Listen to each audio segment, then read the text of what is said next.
Joining us now is Democratic Congressman Adam Smith of Washington. He's the top Democrat on the House Armed Services Committee.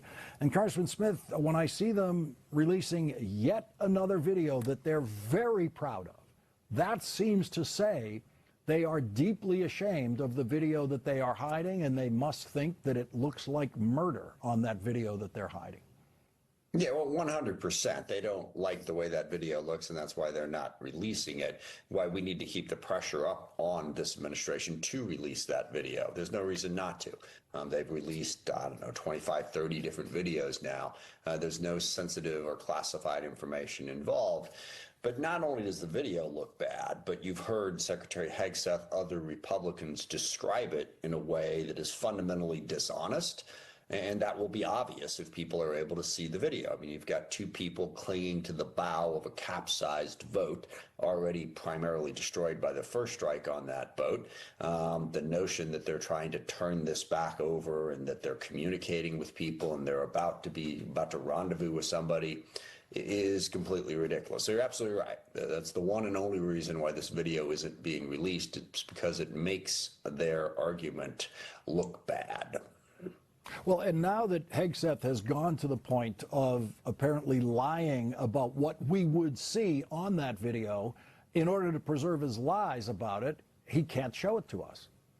Yeah, 100%. I mean, that is one of many problems with this entire operation. As you know, the legal justification for it is a huge problem as well. But then there's your point about what do we know about these votes that are being struck? Now, we have a lot of information about narco traffickers down in that region over decades that has been accumulated. And I'm sure we do have intel on who actually is out there tracking. We also know, however, that this administration has refused to share that intel with the Intelligence Committee. To this date, you know, we're 4 or 5 months into these boat strikes now, 4, I guess.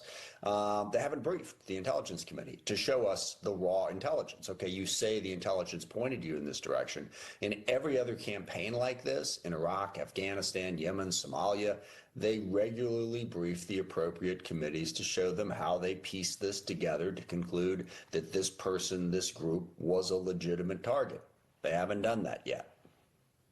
The boats that I've seen, small boats, all with outboard motors, the amount of extra fuel tanks you would have to take on those vessels in order to get them up, even as far as Cuba, it would make it impossible to carry all the drugs they're claiming that they would carry. So those boats have to have refueling stops, or they're just maybe going to make one stop at some island there, and that's it.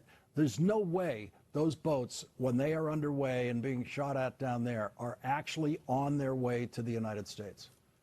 Correct. But let's step back for a second and look at a couple of big aspects of what's going on here. Aside from the intelligence and the second strike on September 2nd, you've got the issue of, well, why are we doing this exactly? And why we're doing this is to push for regime change in Venezuela, but also to go with Donald Trump's rather weird 21st century view of the Monroe Doctrine that the U.S. should dominate the Western Hemisphere.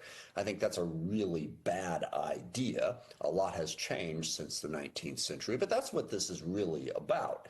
Donald Trump wants to assert control in the region. Blowing up boats is one way of doing that. It's also one way of putting pressure on the Maduro regime, who refuses to work with the Trump administration and trying to drive them from power. This is a regime change operation. This is a war by any other name. But then the second thing is, are we really trying to reduce drug trafficking in the U.S.?